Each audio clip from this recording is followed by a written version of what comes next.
Okay, so it's our third proper episode, and we're also on to our third Prime Minister since starting this podcast. Right, yeah. So Rishi Sunak should be really scared, I guess. Especially considering this is late and the next one will be out shortly, so he's Yeah. only got a few days left. Yeah, yeah, he's got to go.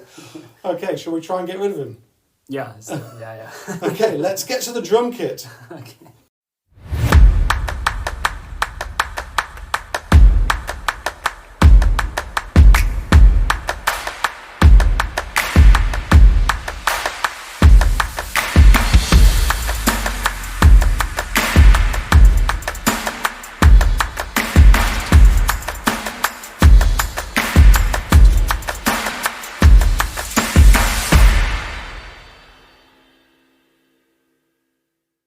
Hi and welcome to the late November episode of A Little Bigger Anarchism with me, Shane Little. And me, John Bigger. So today, this month I should say, we've been talking to Gabriel Kuhn on the topic of sport and anarchism and radical politics, which was really, really good, really informative and always great to talk to Gabriel as well. So. Yeah, excellent discussion coming up. And let's just do a little bit of housekeeping first, shall we? Can you remind people of what our email address is? Email alittlebiggeranarchism@gmail.com. And we have actually had an email, haven't we? Right, yeah, exactly. Yeah, so what was that about? I mean, obviously we're not going to mention people's names unless they tell us that we can. Yeah. But we have had an email, haven't we? Yeah, just someone kind of inquiring about kind of intro like books like intro to anarchism, and then they kind of mentioned it was for their friend, and they mentioned that they had recommended At the Cafe by Malatesta and another one which I can't remember off the top of my head, but it's kind of something you get asked a lot, right, when you kind of study anarchism, being around for a little while and everything. My go-tos are always Alexander Berkman's ABC of Anarchism, sometimes called ABC of Anarchist Communism as well. I think the Dover edition's called that. It was one of the first books I read on anarchism, so it's kind of, I think, a bit sentimental. It's a bit dated because he wrote it, in I think it was the early 20th century by the time he wrote it. So the examples are a little dated, but the theory and the kind of, sentiments all there. There's that. And then one of my favorite anarchists ever is Walterine de Cleyre. So her selected works, which has recently been reprinted by AK Press and actually edited by Alexander Berkman as well. So a little connection there. But yeah, Walterine and Gustav Landau are my two favorite anarchists, so I always kind of recommend their work. There is the best contemporary one that I think of is Ruth's new book, Government of No One. Excellent. Well, they're three good recommendations. Yeah. I suppose the one I get kind of sentimental about is the classic Demanding the Impossible by Peter Marshall, and I think it's kind of been supplanted, I think, over the years, maybe. Yeah. Maybe not as relevant as it was. I get the feeling, but I think what's great about it is it goes through so many different anarchist thinkers and explains where they stood on things. I think that was probably the first one I read, so I'm probably sentimental about it for that reason. Yeah, it's one of the first I did as well. I remember, about 15 years ago, it was really big. I mean, it's kind of getting sentimental about a book that's like 800 pages. Yeah. I remember taking it on holiday, or it might have been more than one holiday. I bet, yeah. Absolutely, it's a phenomenal size. But it is also a good place to start. Perhaps. Also, I was reading Peter Marshall's work on William Godwin recently as well, which is great. Yeah, so everyone reads Marshall's work, Demanding the Impossible, where he does really great work on William Godwin. For many years he's done that. So, What's great is a young person is getting into anarchism, and partially through this podcast. Yeah, that's think about that. Yeah, that's pretty well. Does that make it frightening for us or more responsible? I don't know. It's an interesting thing. Incidentally, since we last spoke, we've set up a Twitter account which I'm running, and that can be followed at LB Anarchism. We've also got a Ko-fi account. I'm not quite sure how you pronounce it, the idea is that you give people a little bit of dosh to have a coffee, right? That's so maybe it's coffee. Yeah. What's the address for that? Can you remember? It's Ko-fi.com/Little Bigger Anarchism, and then Ko-fi's KO-FI. Cool, brilliant. So that's pretty much all of the housekeeping, I think, isn't it? Yeah. So what have you been doing since the last podcast? You've been busy. Keeping busy, working way too much, and then passed my Viva, so got that out of the way. What does that mean? Some people might not know what a Viva is. Basically, I wrote my thesis. A couple of people read my thesis, and then kind of challenged a few things about it, and then if you defend it successfully, you then pass, and that's what I done essentially. That was at the beginning of November. So it's just the name for a final examination, really, isn't it? The final, and it's an oral examination final. Oral examination. I feel as though I'm really kind of conscious about terminology and making it really kind of accessible, or maybe I'm patronising. I don't know. Like people who aren't in academia, like my family. I had my Viva. They asked me what's that, so I think yeah. So you are Dr. Shane now. Yeah, it's a bit. Well, I think technically when the university acknowledges it, I am, but I think basically I am. Yeah. So, we're going to call you it anyway. I certainly started calling myself one when I got mine, and didn't wait for the university to catch up. I mean, technically, I think I probably should have done, but there we are. Yeah. That's an awesome achievement, though. Yeah. I know what that feels like. Yeah. It's a lot of hard work, and I think sometimes we kind of downplay it, partially because we're anarchists and we're conscious that academia is this hierarchy, but also it doesn't feel particularly middle class or well-to-do to be working in academia and not at all. To necessarily have a PhD. So I just think it's an awesome achievement, and we should why not go on about it? Yeah. And we'll talk about it sometime as well. We will. I'm gonna have a special guest interview with you at some point, I think, and talk about it further, which will be great. Well, you did that. That's quite an achievement. Since the last episode, I just got COVID. So you got a PhD, I got COVID. And that's about that, really. A few more books arrived in the post, which I've not had a chance to read yet. That's my life, basically. Yeah. I read actually the original text of Frankenstein, the 1818 text. Oh wow! Which is that's quite a big book in itself, isn't it? It can be. I mean, it's basically it's very similar to the text that most people read. But it has a little bit more political commentary in it. So there's a little more of Mary Shelley's Mother's Voice in there. Obviously Mary Wollstonecraft, and a bit of William Godwin in there as well. You can pick out the politics. It's a little more bite in some of the critique, where she really kind of got it from her mum. That's cool. So I read that. And then John Hershey's Hiroshima as well. And we read that. Cool. It's a bit of a harrowing book. But, so with long novels, I tend to get the audiobooks and listen while I'm walking around, except I can't walk around at the moment because of recovering from COVID. But I listened to someone read me Frankenstein during the first lockdown, the first COVID lockdown. And it was quite an interesting kind, because it's about loneliness, a lot of that book, isn't it? It's about not really fitting in, and living on my own and living on the edge of town and walking into the countryside on my own. It was a very, very strange experience listening to it, but it kind of worked as well. But it's an amazing novel, I think. Yeah, it's great. It's amazing. Fantastic. Well, we could get lost talking about Frankenstein, but I think probably what we should do is maybe really genuinely have a little chat about Rishi Sunak. Does that sound okay with you? Yeah.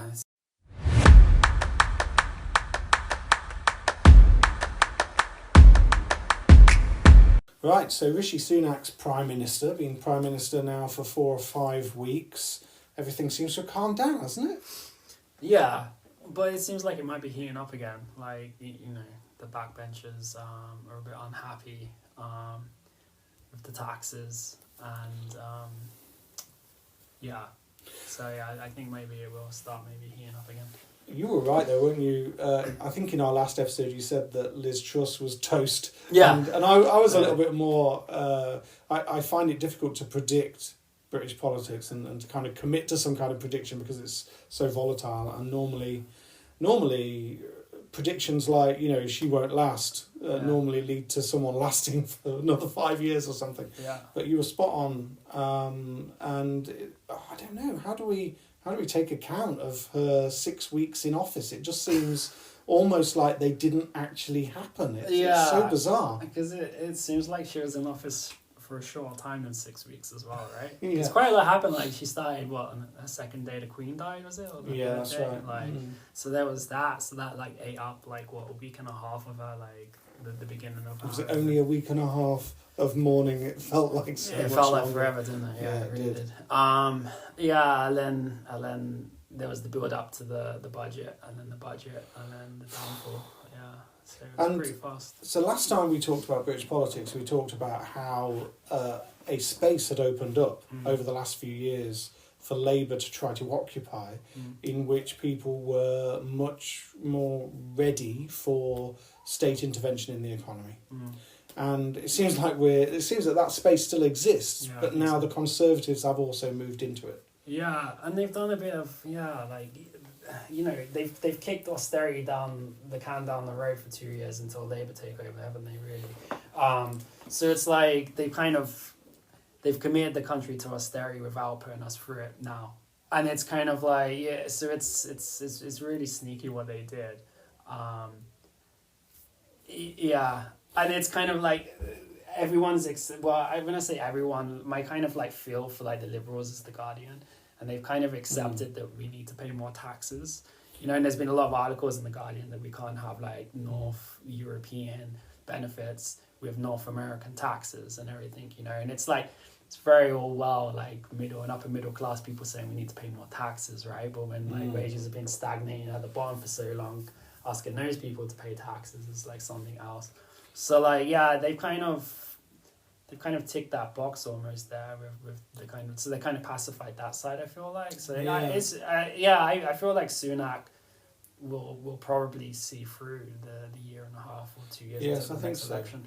I'm not sure that austerity has been kicked down the road. I think they're not using the word anymore, and the cuts that are coming perhaps because of inflation rather than direct cutting in the economy. And there are certain sectors which they're increasing money in, but you also get the sense that they're not increasing it by anywhere near enough.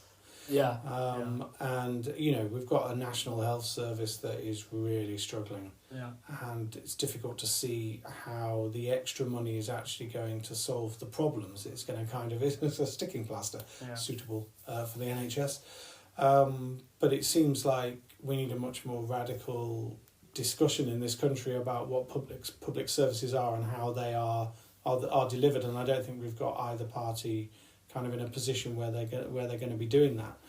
I also think that Labour's kind of a little bit stuck now with the autumn statement that happened, like a mini budget a couple of weeks ago, where they've kind of been put into a position where they've got to commit to the same sort of financial situation that the Tories are putting in place. Even though if they win the next election, they would automatically just dismiss it out of hand. The Conservatives would not do what they're claiming they would do in 3 or 4 years. If they win the election, it's just a completely separate scenario, and who knows what's going to happen between now and then anyway. But Labour are in a position where if they say they want to spend money, the media are just going to say, well, what about this fiscal black hole that the Conservative government have been talking about and exists and all the rest of it. So they are now limited. And it seems to me that the two main parties are going to be, I think you're right, that Rishi Sunak will last a full 2 years. He won't be able to call an election until early 2025 because they're going to be behind in the polls, I think, all the way through that period. So it would be madness to call an election while they're doing so badly in the polls. So he'll stumble on for 2 years, and then basically the two main parties are going to be after the same voters. They are going to be trying to appeal to exactly the same people in terms of economic policy and social policy. And I think that has been kind of confirmed in the last week with Keir Starmer's approach to protests and his approach to immigration. Yeah. So Labour has said they're going to get tougher on immigration, Yeah. and Keir Starmer has said he doesn't like protesters like Just Stop Oil and Extinction Rebellion and so on and so forth. So we've got them actually battling over who can manage the country better. Yeah. But agreeing on what the problems are, I think. Yeah, but also with like talking about space and like talking about economics, the conversation that we have to invest to grow the economy isn't really happening, and Labour isn't really. They're kind of talking about that with the Great British Energy Company, but it's more framed around energy security, and kind of wrapped up in like the energy crisis, the bills. It's not like. You hear it a little bit like, people say that, like out of the G7, the British economy is like rock bottom and all of it and everything, but they don't say because the other countries have been invested in everything, right? So that's missing. Where like Labour could be doing that, and that's a justification to like, and you do that in a way and, that will like please, because basically all it is about pleasing the markets, right? So it's like they can do it in a way to convince the markets that this is in the long term going to be a good thing and everything. Yeah. It's possible that they might move in that direction, Labour, over the next 2 years. Well, that would be the thing to do. There's just not enough policy to talk about to say that they're definitely going to do that. But isn't it interesting what you said there about it's all about managing the markets? That's a classic anarchist approach to what liberal democracy is. Right, yeah. And it's being proven as we kind of live in Britain. We're seeing these parties competing for who can manage capitalism the best. Yeah. Makes it even... I'm getting kind of jittery about what I might want to do at the next election, because I've done lots of different things over the years. But it's not even like capitalism as well, it's finance, isn't it? It's the financialization like that. It's pleasing that sector, which is basically our economy, right? Like that's completely detached from industry and like actually production. And that's where they're appeasing, because that can't tank, because like if that, even though it's a house of cards, if that tanks, everything goes down with it, right? Yeah. Which we saw in 2008. So like that's where they're trying to appease, and that's why it's going to be so hard for them to push forward policies to invest. In anarchism generally, you kind of get the sense that most people think it's correct not to vote, but I'm not sure that's true in British anarchism. I get the sense that in British anarchism, lots of anarchists actually do vote. And partly it's because we have long periods of the same party in power. Yeah. We've had the Conservatives in power for it's 12 and a half years now. Yeah. So it'll be... And it's just one chamber as well. Like, look at the United States, they have, every 2 years they vote half of the House and Congress, and then the president every 4 years. So it's like constant, like, it's representative democracy, but you constantly have these moments where you can be like, I disagree, or the way it's going and everything. There's still patterns to that, obviously, but like the Democrats broke the pattern the last week before, whenever it was. But we don't have that. But it's kind of interesting hearing Keir Starmer say he's going to reform the House of Lords. We'll see when anything comes of that. Yes, including making it an elected chamber. Yeah, it should be a step in the right direction. Interesting. So there are some potential big changes to come if Labour get into power. But I the stance on immigration and everything is really hard to even go in the polling booth and put an X next to the candidate's name. It's really tough, I think. At the next election is a really difficult choice. The closer the two parties get on policy, the harder it is. There was such a wide gulf between Labour and the Conservatives when we did our last podcast. Yeah. I think, I feel like Labour will still kind of be ahead, because there's other things going on as well, like, the scandal of like who he's placed in the cabinet and everything. So there's still plenty to blow up in Sunak's face. You're not convinced of Sunak so far as a suitable Prime Minister? No, I think he's an economics man, isn't he? He's a finance man, he's a city boy. I don't think the politics particularly well. He can read the room better than this trust, which isn't saying much, but like he doesn't know, and he's not charismatic, and so can't get away with the stuff that Boris Johnson done, and so and he's brown as well, so he can't get away with the things Cameron did and that. So it's kind of, I think he's gonna have to play a little hard. I think I'm not remotely convinced by his skills as a an elected politician. Let's put it that way. But some people do grow into the role as well. So, if I if I applaud, no, I'm not going to applaud Margaret Thatcher. But if I talk about Margaret Thatcher briefly, no one really expected her to be a prime minister who would go on to win 3 terms. She obviously had something about her that appealed to the people enough to make that happen. And at the beginning it wasn't there really. And so maybe she developed those skills. It's possible that he might as well, but at the moment he is saddled with his lack of experience. Actually, he only became an MP in 2015. He hasn't had a lot of experience in government at all, and then suddenly he's prime minister, having lost a leadership election. And then he's choosing from this diminishing pool of talent. There isn't a lot of talent in the Conservative Party. And you look at the Labour front bench, actually, there is some talent there. There are some experienced politicians and there's some really clever people there. The Conservative Party are divided, lacking in talent, lacking ideas, and have kind of gone full circle now to the point where I think they are doing austerity, but they're just not calling it that. Yeah, and then also a lot of Conservatives know that they're not going to win. Yes, you've got... So there's a few on the way out. So there's Conservative MPs that are saying they won't stand at the next election. Chloe Smith being one of them. She, in Liz Truss's government, was a cabinet minister just a few weeks ago. So she was kicked out when Liz Truss was kicked out, and now she's decided that she's not going to be an MP because I think she knows that seat is not going to be won by the Conservatives. Yeah. So they're in a mess, and the current polls suggest that they could lose.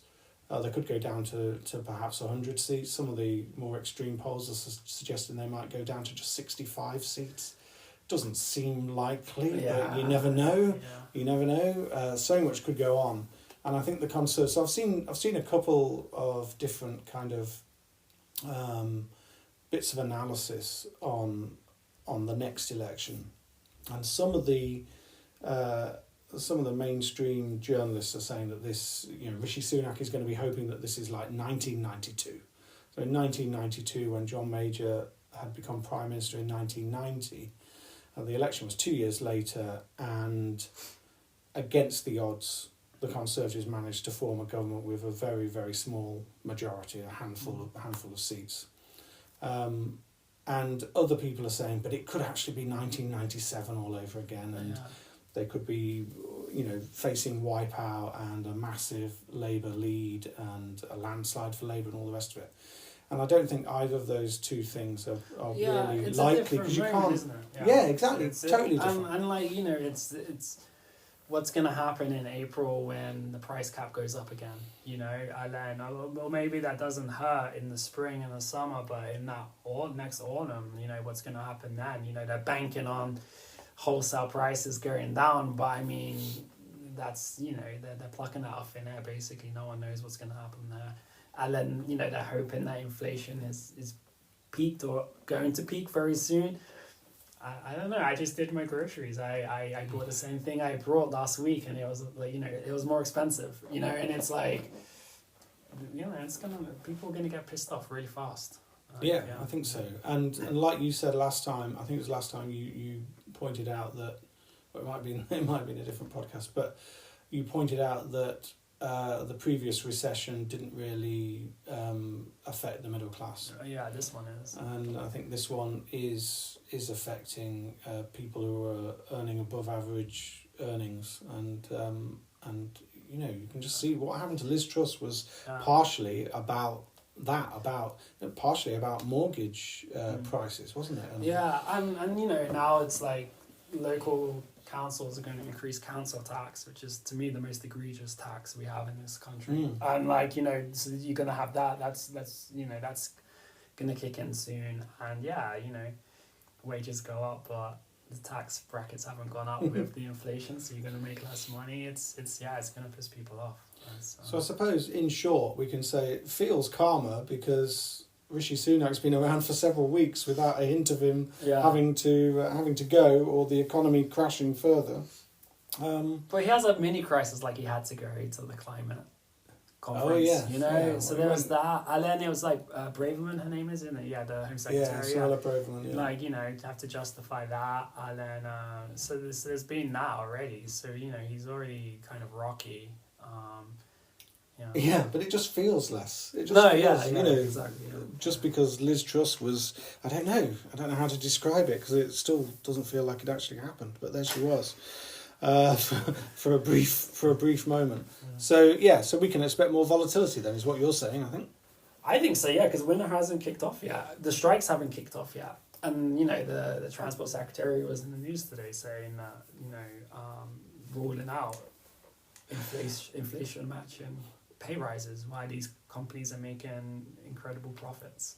And it's just, it's maybe it will kick off this winter, who knows. One of the things I've enjoyed over the last few days is the Transport Secretary saying that he's going to have, it's Mark Harper, isn't it, I think his name, he's going to have meetings with the RMT, the train union, and saying that they're not negotiations. Right. Like, what's the point of meeting people if you're not going to negotiate? Can't tell me that they didn't discuss ways of ending the strike when they had those meetings. Yeah, Mike Lynch, is it, or Mick Lynch? Mick Lynch. Yeah, he's so charismatic and such a great public speaker. He's going to run rooms around these people as well. So it's you got that, and if it all kicks off, Rishi Sunak isn't an elected prime minister, so how's that going to play into things as well, and how people see him and everything. So it's just thinking about strikes. Actually, coming back to it,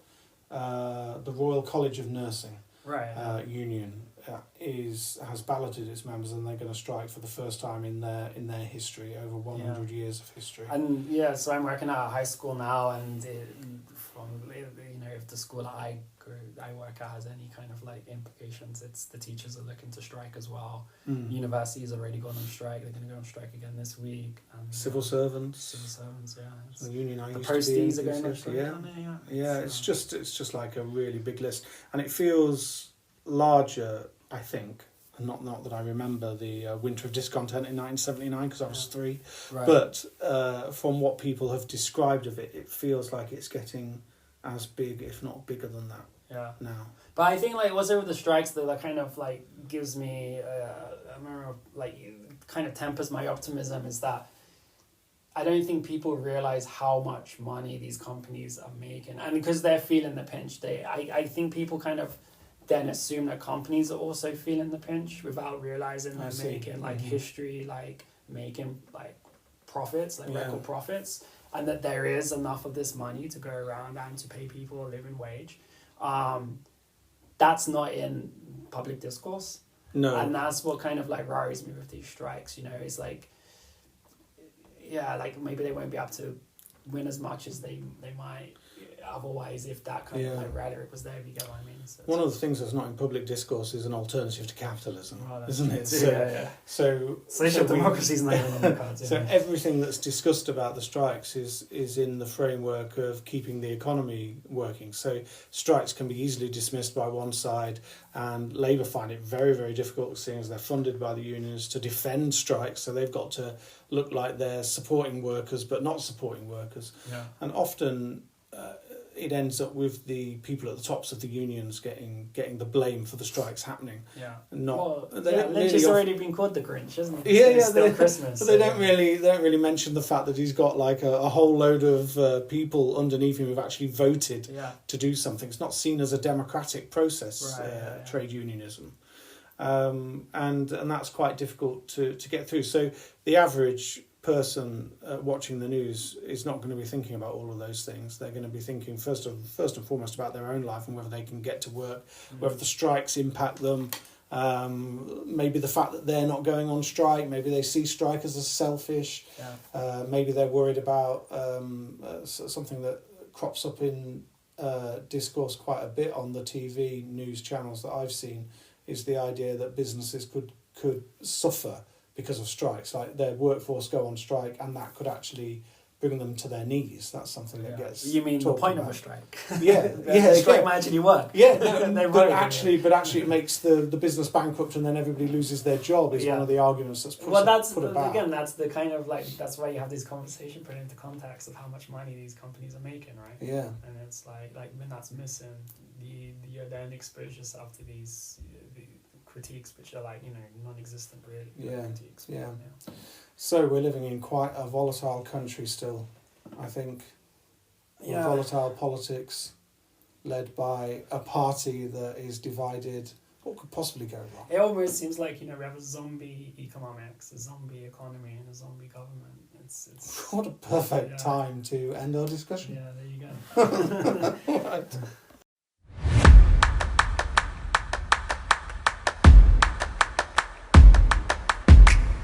We sat down with Gabriel Kuhn a day before the World Cup began in Qatar, and we began by asking him about his background in sport and how it's influenced his views on the subject. In my biography, sports came a long time before politics. So I grew up in a family that was quite sports oriented.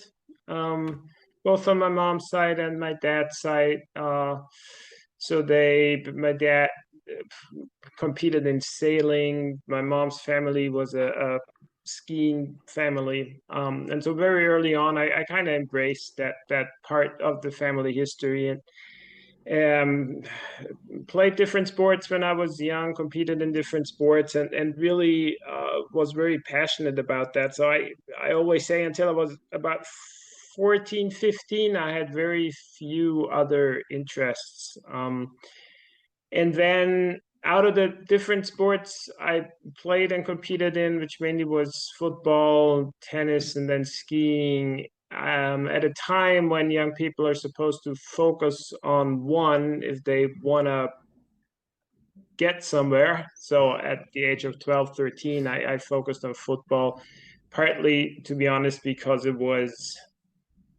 easiest to get somewhere because it's a team sport. So if you break it down in the Austrian province I grew up in the Tyrol, if you were among the, let's say, 18 best players of your year, you'd be chosen to represent the province. If it was tennis or skiing, you'd have to be amongst the top 3 or 4 to really get sponsored and go to competitions. So it was easier in football, and so I focused on that, and then got a contract with a second league team, which at the time was semi-professional when I was very young, just like 16 years old.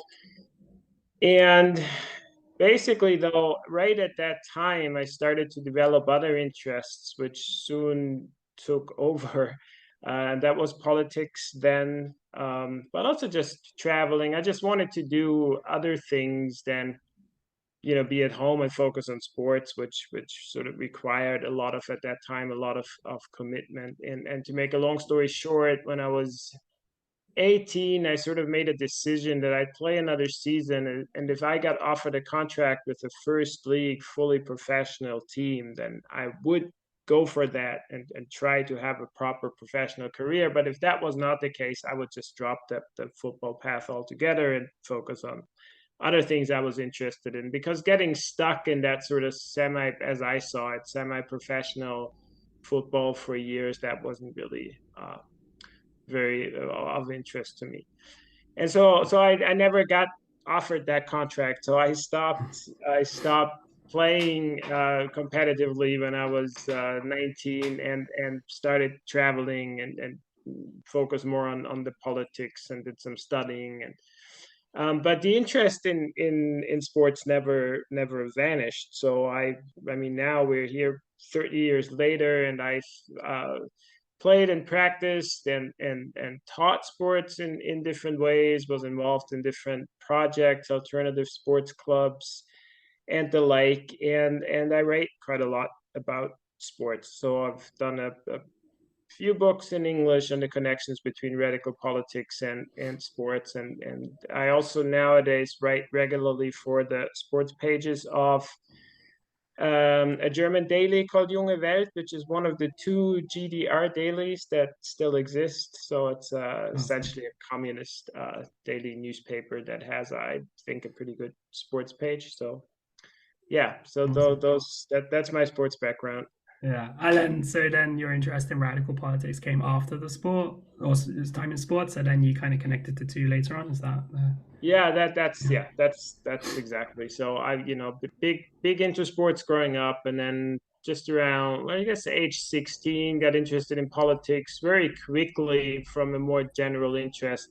Decided that radical leftism, that was where I have to be, and then I, those kind of very soon out of that too, those, I guess, pretty obvious questions started about how does this environment, the football environment I moved in at the time, which was, very sexist, homophobic, structures that were very hierarchical, with both managers and sponsors having a disproportionate influence on the culture and the game and everything. Like, how did that jive with my politics? So that wasn't that easy to combine, but it was also an interesting challenge. But out of that then came, I think, to this day comes the question, okay, what, if you like sports, with all its contradictions, and have these leftist radical principles, like how can you combine the two, or can you combine them at all? Or so I think out of those questions, a lot of my work on sports, well, that's the basis for a lot of my work on sports. Yeah, which is great because it kind of leads up to next. It's you made a video, I suspect a long time ago, for the anarchist research group, right? The 2 minute kind of like politics. I did one for individualism and anarchism and recorded it like 2 years ago. And then it got published and I completely forgot about it. So I imagine it was the same for you, right?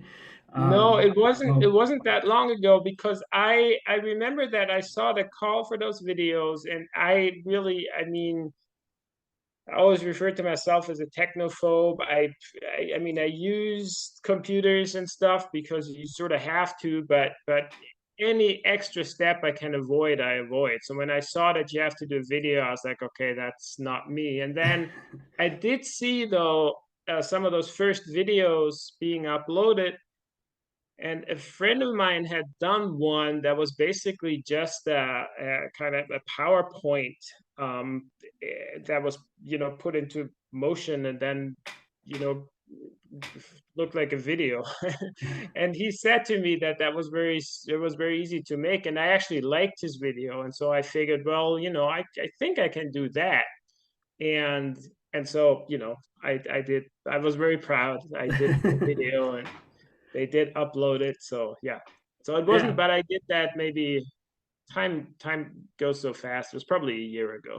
Right. Yeah, I think mine was probably like 2 or maybe 2.5 now. Yeah. But so yeah, like in there, I just kind of wanted to also build on that. Your theme was kind of, why should anarchists care about sport? So I guess for those who haven't watched that video, or just thoughts that you've had after, what do you say to fellow anarchists and radicals? Like, why should they care about sport? I think the main reason is just the political significance of sports. So if I make a comparison with what I already said, so I'm really disinterested in anything tech. So that would, for example, include social media. I'm not on social media. I have no interest to be on it. And the way we work, I think you could often then rationalize that and sort of confuse a sort of a personal problem or disposition with a more general political argument, which would be like, oh, I don't like to be on social media. Social media is terrible. We just should ignore social media.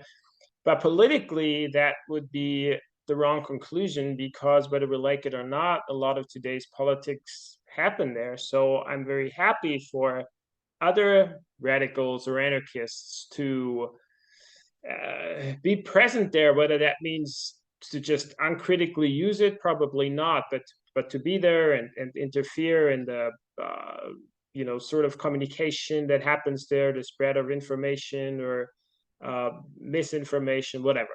And I think with sports it's similar. I mean, I totally understand why people have no interest in sports. So they don't share my personal history. They don't have this partly quite irrational attachment to sports. That's all fine, but again, whether we like it or not, there are a lot of people on this planet who are into sports. They like to play sports, they like to watch sports. It's a huge factor. I mean, right now, tomorrow, the World Cup in Qatar is starting, which has, for different reasons, become a huge topic worldwide, very much tied into politics in many ways. Another example I always use: there are no places, no other places than football stadiums, at least in Europe, many other parts of the world, or maybe it's other sports, bring as many people together as regularly as these stadiums. So if you take the example of Germany or whatever, every weekend in various German towns, 50, 60,000 people gather in stadiums. That in itself is a big political momentum to have that many people gathered. So in many ways, sports is a political battleground, just like, for example, social media is. And I think if we want to be a political force, we have to be present at those battlegrounds. So that will be the main reason. And then there is another one which is more specific for those, if we stick with anarchists who do have an interest in sports, because we then also have to ask ourselves the question, coming back to what I said earlier about these contradictions that exist. So, all right, if we, on the one hand, like sports, and on the other hand, want to have a liberated anarchist society, what is sports going to look like in that society? And if we are sort of, which I think most anarchists in some way do, whether they like the term or not, are into prefigurative politics, meaning that we at least like to experiment with certain micro models of things that could then define an anarchist society, then that would also mean that we have to experiment here and now with alternative forms of playing and organizing sports. So yeah, I think those two factors, one more general and then one more specific, geared towards people who are into sports. Yeah, and then just picking up on that and pushing a little bit further on what sports look like. So I play tennis as well, and coach tennis and love it, and love to compete as well. I think competition in sport is incredibly healthy, and it's great to see what the human body can do, right?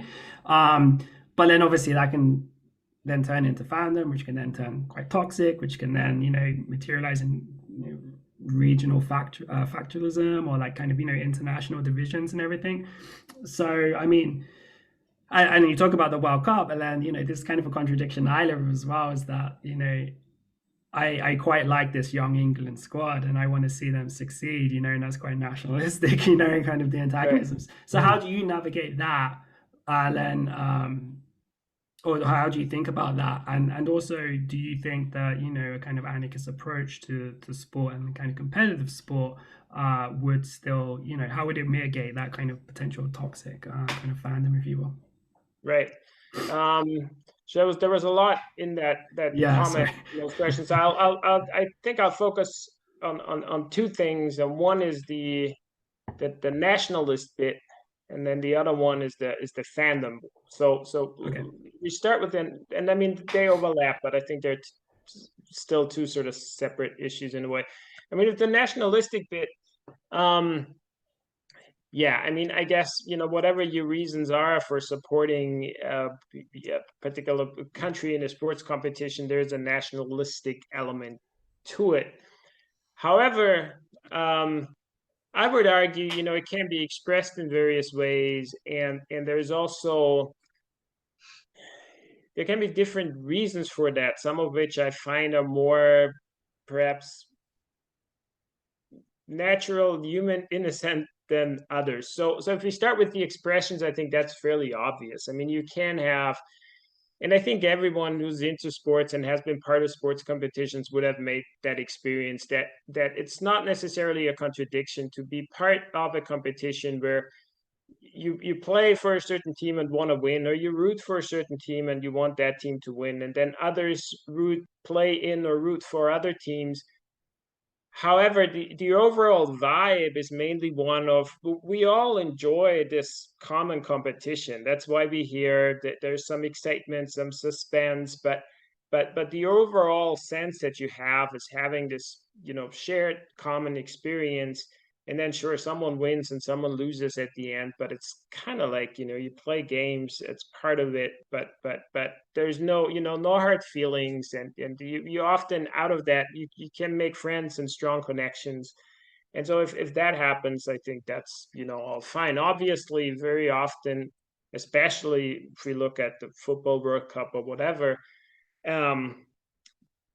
where you also have those kinds of experience, but you also have experiences where it is much more like a sort of hostile or toxic sort of competition, and very much loaded with actual strong nationalistic sentiments.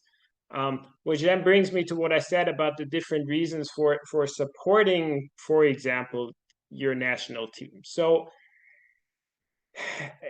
when I say that there are certain sort of, I don't know if those are good words, but I continue using them now because I already started, like natural or human reasons for that. So if you take the example, so I'm originally from Austria. When the Austrian national team plays in soccer, I mean, I guess with me it was a special case because I played at a relatively high level. So 5 or 10 years after I quit, some of the people I played with when I was young played for the Austrian national team.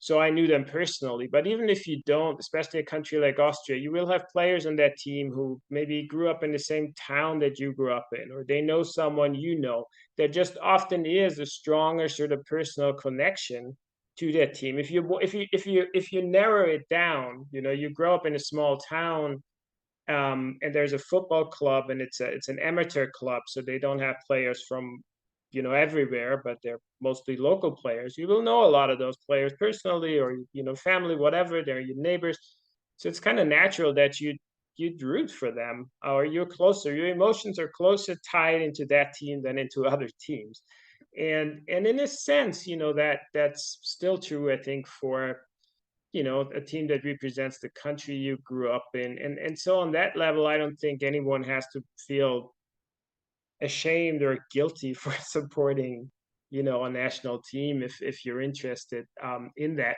However, and that's where it gets more complicated, both with the national team, but also with the club teams.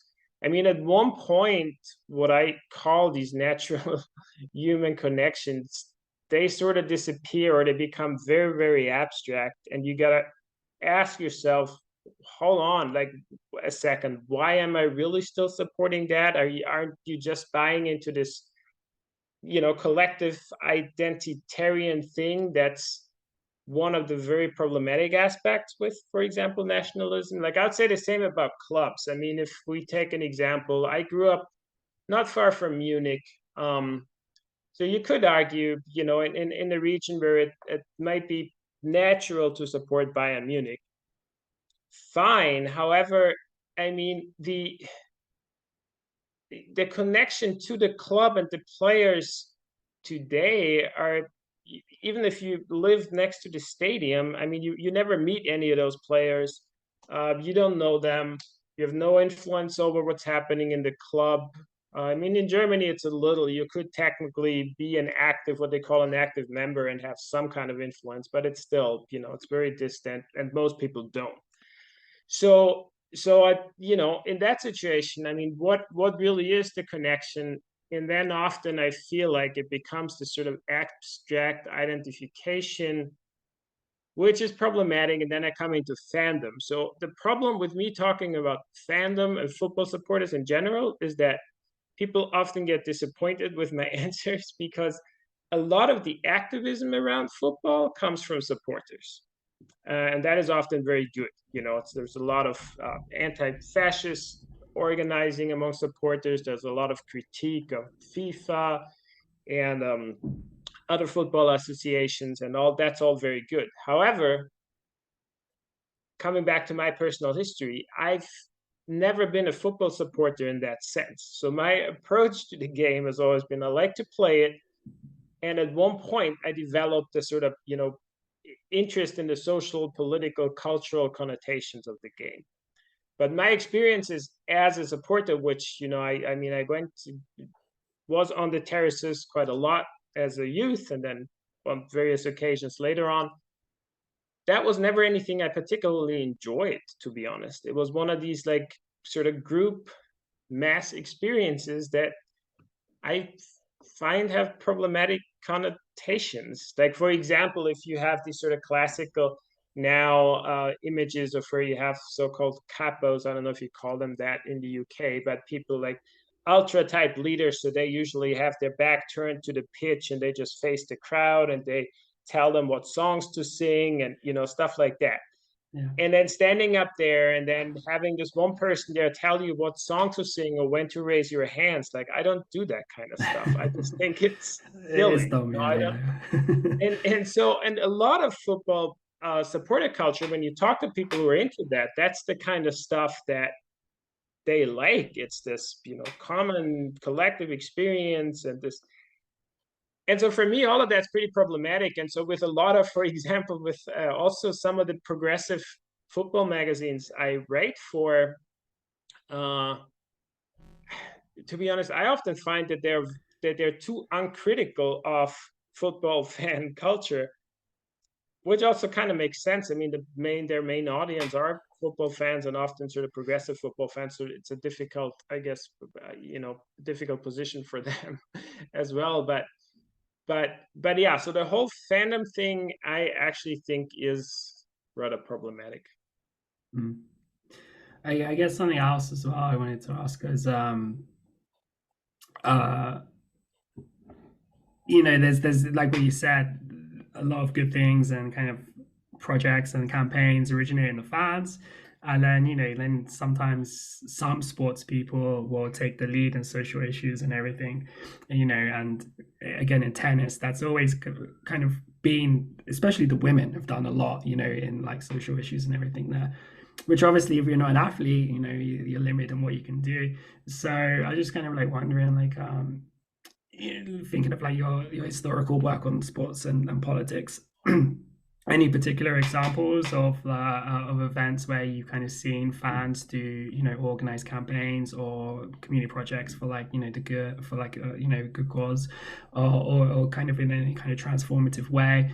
And from those examples, have you kind of developed ideas of what kind of things anarchists might, how they might want to inject an anarchist kind of politics or idea into sports? Well, I think I differentiate there. So I think on the, to just make it simple, like on the professional level, I think I've already mentioned that I think the most impressive campaigns have been around anti-fascist organizing. I mean, I only know from about the UK from people who've told me stories and from reading up on what happened in, I guess, the 1970s and 80s, where there was quite a lot of recruitment on football grounds by the National Front, and how then left-wing organized fans opposed that. And there was a similar situation in Germany a bit later in the 1990s. And a lot of that was very successful. So essentially, if we take the example of Germany, which I'm closer to and know more about, you were able to get most of those far right groups out of the stadiums. They're not completely gone to this day. They're not, unfortunately, but so that was successful. So there are a lot of there are successful campaigns. I think some also if you again take the example of Germany, which has the most best organized left-wing fan culture in the world, probably, which has to do with St. Pauli and a more nationwide organization of anti-fascist supporters, which developed from that in the 1990s. The fact that there are no all-seating stadiums in Germany, for example, which fans have been able to avoid. There's lots of other sort of successful campaigns that have made the Bundesliga. I think that's always, people always forget that, because the Bundesliga in terms of attendance is the most popular league in Europe. And I think a lot of that has to do with the supporters being active enough to make it still a relatively pleasant and relatively affordable place to be. So there have been successful campaigns around that. However, I don't think any of them would really set examples for what sports should be like in an anarchist society. They've been able to make sports somewhat better in the capitalist society we live in. So if I had to pick examples of where people around football or sports in general have done things that could really work more as like what I'm called before the sort of micro model for future societies, you'd have to go to grassroots clubs like the Eastern Cowboys and Cowgirls and Bristol, or Roter Stern Leipzig in Germany, where there is just a much stronger overlap of, because they're not really fans anymore. I guess some of those people would be, and there is fan culture, at least around Roter Stern Leipzig as well. But you can't really separate the people who play and organize and support those teams. And there, I think you can then really have or see examples of the kinds of sports clubs that I think could exist in a liberated society, which is just very democratic, based on essentially, good values and principles, and people are able to put them into practice. But on the professional level, I think, professional sports is so fucked in many ways. Like, again, I find you don't have to force yourself away from it as an anarchist, because we deal with contradictions all the time. Like, whenever we turn on our computer, there are contradictions there, and we go shopping at Tesco's or wherever you go shopping in the UK, that's all. So it's the same with sports. So sports is in that sense not worse than the music industry or any other industry. But it's very hard in that, if you're tied into that environment, to really set examples for, a better sports or something. So I think to do that, you have to be more radical and start at the grassroots. I was thinking about the World Cup a lot recently, obviously, because it's starting tomorrow, like you say. And I was just struck by what you said about how you got into sport as a competitor in your youth. And I'm definitely not a competitor, I'm a spectator. But it's the same for spectators. They get into it in their youth and then they're stuck with it. And I do like football, but I won't be watching the World Cup because I don't follow an international team, really. Right. And I just don't care about who wins it. But the sport that I do watch probably much more regularly is motor racing of all sorts. And Formula One had a race in Qatar last year, and they were talking about how the World Cup was going to be there next year, and they kind of challenged the fact that Formula One was going there within their coverage and things like that. But the World Cup has brought that times 100. I mean, the amount of coverage about the idea that it's being held there in the first place and the problems that brings is really interesting. But also, I think what is also interesting and kind of dismaying and really problematic is the fact that you get the sense that, despite what we're told about sports going to dictatorships, you get the sense that Qatar is not going to change at all. in the next few weeks. And that is really worrying, particularly as we will have people that we want to support there. And I don't really know what we can do and how we can approach that. And I know some people are boycotting it. Is that an option? How do we make links? How do we support people who are suffering? And this World Cup is highlighting that suffering. You got any ideas on that? Not sure. I have to comment on something else real quick before I talk about Qatar, because I'm very excited that you watch Formula One. I have a German friend, and we were actually, who works for radio in Germany, and we had plans. Unfortunately, it's not going to work now, the second year in a row, for just logistics and scheduling reasons. We wanted to go to, because there are no Formula One races in Germany anymore, but there is one in Austria. And we wanted to go and do a radio feature on basically Formula One fan culture. But we always talk about that. We don't know anybody else. I mean, people in our circles, people are into football, and then maybe, whatever the other sports could be, maybe some tennis or athletics, but Formula One hardly ever comes up because it seems very evil, right? Like the motor racing thing. Like there's so many. There's even more contradictions tied into motor racing than to regular sports. So anyway, sorry, that was a side that I couldn't. Well, can I come back on that? Because I feel like I feel the urge to defend motor racing, which is terrible, isn't it?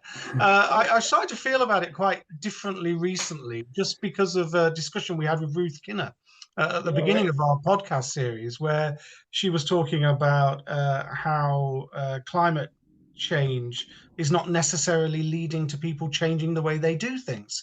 And I was thinking to myself, well, motor racing is going hybrid, it's going electric, it's doing all of this stuff. And also international sport has a problem with its carbon footprint because of people traveling to the events, not just the cars going around the track at Formula One, it's the people jetting in to watch it, which is a problem. And then I thought, well, actually, no, because she made a point about how people are maybe moving from having 3 cars on their driveways to 2, and that's not really changing things. And I was thinking, well, yeah, okay. So it's made me think about motor racing slightly differently, and how these manufacturers are maybe doing all of this hybrid stuff to keep motoring as a really, an important feature of everybody's life rather than public transport. And so, yeah, there's an awful lot we could discuss, but we're running out of time, and I don't want to sidetrack it down Formula One entirely. So sorry. You're right. Spend all the rest of the time about motor racing. We could do that. Be very interesting, and it's very rarely discussed because it seems, as I said, motor racing, we don't even have to go there. Everyone knows that that's terrible, kind of. So yeah, that'd be an interesting. But coming back to Qatar, so I mean, I agree. We don't have much time left. So I try to respond to your question directly. I think the only thing really, if you try to turn this into anything positive, I think you would have to use the attention that, for example, now has been raised in the connection with the World Cup in Qatar on the situation of migrant workers in the country. Like, use that to mobilize around that issue and maybe start campaigns that have nothing to do with the World Cup. Like, I think with the World Cup, the boycotting thing, it really doesn't matter. I mean, sure, if the numbers of people who watch it go down, I mean, what's FIFA going to do? The next World Cup's not going to be in Qatar anyway. I mean, maybe makes some difference, but it's going to be minor. I think that's more of a personal issue. If it makes you feel better not to watch it, I'm more kind of like you in this case. I'm a big winter sports fan. The winter sports season has started. I'd much rather watch winter sports anyway right now than football. Austria hasn't qualified. Sweden, where I live, hasn't qualified, so there's no particular reason for me to watch it anyway. But I don't see that as a big political statement. And I agree, but the theory that just because the World Cup is there forces the Qatari government to implement, positive reforms and stuff. I just also looking at, the history. I mean, the World Cup in Argentina in 1978 didn't, do anything to weaken the military dictatorship, rather the opposite.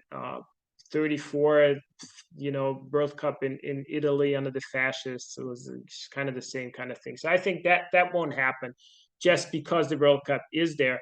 What could technically happen, as I said, is that because of the attention that has been raised, campaigns around those issues that then have nothing to do with the World Cup anymore might continue, that could lead to actual positive change that then doesn't come from FIFA and the government introducing some, what do you call that, corporate social responsibility campaigns or some abstract human rights whatever commitment, but actual grassroots sort of campaigns that do change the situation. That could come out of it, but that'd be, as I said, it'd be more kind of an organizing, maybe somehow launched in context of the World Cup and the discussions, but actually separate from it. Yeah, we can often watch these things from a distance and just feel completely hopeless and completely helpless as well. It's like, what on earth can we do? But I think there are potential ways of shoring up solidarity and just supporting people, like you say. It seems like a sensible move. Yeah, I mean, I would say just generally, yes. Again, I come back to this a few times now during the talk. It's you identify credible grassroots initiatives, whether that's in connection with Qatar or your, the football or tennis in your region or whatever. I think that's where you start if you want to both change the sport, but also use the sport, coming back to it being a political arena, use it to contribute to positive change in society overall. I also think, because I think Shane's going to wind this up in a moment. I also think that we've barely scratched the surface, haven't we? And I feel as though we might want to invite you back on another time, if that's okay, because this has been a really interesting discussion. Yeah, sorry. Anytime. Yeah, I agree. I feel like we kind of have a lot more to say. But yeah, like definitely next year, let's talk again about let's do. And then obviously you have a few books on sport out with PM Press, right? You got Soccer and State. That's right. There's Soccer versus the State, which focuses, as the title suggests, on football. It's called Soccer versus the State because PM Press is a US publisher, and then it has to be soccer. So that's my excuse for the British audience. There's also a book called Playing as If the World Matters, an illustrated history of activism in sports, which is a small kind of pocket book with very much based around, as the subtitle suggests, imagery, different forms of activism. I really like it. It was fun putting it together. And then I have a book called Anti-Fascism Sports Sobriety, which is a historical book looking at the workers' sports movement of the 1920s and 30s, which was particularly strong in Austria, connected to Red Vienna and Austro-Marxism. Julius Deutsch was the president of the the Socialist International Workers' Sports Federation. So there are a few texts by him and an introduction to that. So those are the three sports books with PM. Yes. Awesome. Okay. Well, then, we're just gonna have to wrap up now. And thank you. It's always awesome talking to you. So thanks. Thanks for chatting with us. Really appreciate it. Thanks for having me. Time flew by. I feel like I should have shortened some of my answers in the beginning, but it's so good. Thanks. Sports get me talking. Brilliant. Thank you. Cheers, Gabriel.